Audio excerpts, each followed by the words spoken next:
പണി തുടങ്ങി. ഇന്ത്യയിൽ മാത്രമല്ല ലോകം മുഴുവൻ ചർച്ചയായി മാറിയ ആക്ഷേപഹാസ്യ കൂട്ടായ്മയായ കോക്രോച്ച് ജനതാ പാർട്ടി ഇനി വേറെ ലെവൽ. CJP കൂടുതൽ ശക്തമായ പ്രചാരണ പരിപാടികളിലേക്ക് നീങ്ങുന്നതായാണ് ഏറ്റവും ഒടുവിൽ പുറത്തുവരുന്ന റിപ്പോർട്ടുകൾ പറയുന്നത്. സാധാരണ ആക്ഷേപഹാസ്യ കൂട്ടായ്മയായി തുടങ്ങിയ CJPയെ മുഖ്യധാര രാഷ്ട്രീയ പാർട്ടികൾ ഭയത്തോടെയാണ് കണ്ടതെന്ന് വ്യക്തം.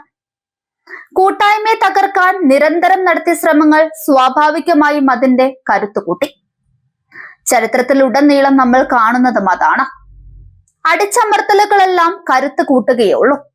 ആം ആദ്മി പാർട്ടി പോലും ഇത്തരമൊരു കൂട്ടായ്മയിൽ നിന്നാണ് വന്നത്. നേപ്പാളിലെ ജൻസി കൂട്ടായ്മകളെയും ഇതുമായി ചേർത്ത് വെക്കണം. യുവാക്കളുടെ ശക്തി അടിച്ചമർത്താൻ ഭരണകൂടം ശ്രമിക്കുന്നു. ഭരണകൂടത്തിന്റെ അടിച്ചമർത്താനുള്ള നീക്കങ്ങളെ ശക്തമായി ചെറുക്കുമെന്നാണ് CJPയുടെ പ്രഖ്യാപനം. തൊഴിലില്ലായ്മയ്ക്കും നീറ്റ് പരീക്ഷാ ക്രമക്കേടുകൾക്കുമെതിരെ CJP പ്രതികരിച്ചിരുന്നു. ഇതിന് വലിയ സ്വീകാര്യതയാണ് ലഭിച്ചത്. എന്നാൽ CJPയുടെ ഔദ്യോഗിക സോഷ്യൽ മീഡിയ അക്കൗണ്ടുകൾ പൂട്ടി ഹാക്ക് ചെയ്തു. തുടർന്നാണ് പ്രതികരണവുമായി CJP എത്തിയത്. മുന്നോട്ട് തന്നെയെന്ന വ്യക്തമായ സൂചനയാണ് CJP നൽകുന്നത്.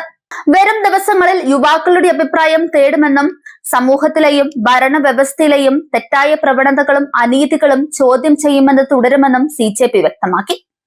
CJPക്കെതിരായ നീക്കം ശക്തമാക്കിയിട്ടുണ്ട്. CJPയുമായി ബന്ധപ്പെട്ട ആരോപണങ്ങൾ അന്വേഷിക്കണമെന്നാവശ്യപ്പെട്ട് സുപ്രീം കോടതിയിൽ ഹർജിയും എത്തി. കോക്രോച്ച് ജനതാ പാർട്ടി രൂപീകരിക്കാൻ കാരണമായ പരാമർശം നടത്തിയ chief justice Surya Kant, justice Joymalya Bagchi എന്നിവരടങ്ങിയ ബെഞ്ചാണ് ഹർജി പരിഗണിച്ചത്. ഹർജിക്കാരന് വേണ്ടി അഭിഭാഷകൻ NK ഗോസ്വാമിയാണ് ഹാജരായത്. ഇതത്ര വൈകാരികമായി എടുക്കേണ്ട വിഷയമില്ല എന്നാണ് ചീഫ് ജസ്റ്റിസ് ഹർജിക്കാരന്റെ അഭിഭാഷകനെ അറിയിച്ചത്. അത്ര ഗൗരവമായ അടിയന്തര സാഹചര്യമില്ല, ഞങ്ങൾ പരിശോധിക്കാമെന്നാണ് ചീഫ് ജസ്റ്റിസ് പറഞ്ഞത്. ഇന്ത്യയിൽ എന്താണ് സംഭവിക്കുന്നത്? യുവതലമുറയെ കുറിച്ച് പറയുമ്പോൾ രാഷ്ട്രീയമില്ലാത്തവരെന്നൊക്കെ പരിഹാസത്തോടെ പറയാറുണ്ട്. എന്നാൽ മുഖ്യധാര രാഷ്ട്രീയ പാർട്ടികളോടുള്ള വിയോജിപ്പാണ് യുവജനതയെ രാഷ്ട്രീയത്തോടുള്ള അടുപ്പക്കുറവിലേക്ക് നയിക്കുന്നത്. നിലവിലെ വ്യവസ്ഥയിൽ മാറ്റം വരണമെന്ന് ആഗ്രഹിക്കുന്നവരാണ് പുതുതലമുറ.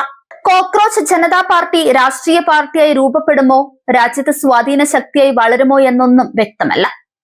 എന്നാൽ CJPയെ നിലവിലെ സാഹചര്യത്തിൽ തള്ളിക്കളയാനും കഴിയില്ല. കാരണം തമിഴ്നാട്ടിൽ വിജയ് ഉയർത്തിയ തരംഗത്തെ വെറും ആരാധകരുടെ പ്രകടനമായി മാത്രമാണ് മുഖ്യധാര രാഷ്ട്രീയ പാർട്ടികൾ കണ്ടത്. എന്നാൽ സംഭവിച്ചതെന്താണ്? വിജയ് തമിഴ്നാടിന്റെ മുഖ്യമന്ത്രിയായി മാറി. CJPയുടെ ഭാവി എന്താവുമെന്ന് കാത്തിരുന്ന് കാണാം.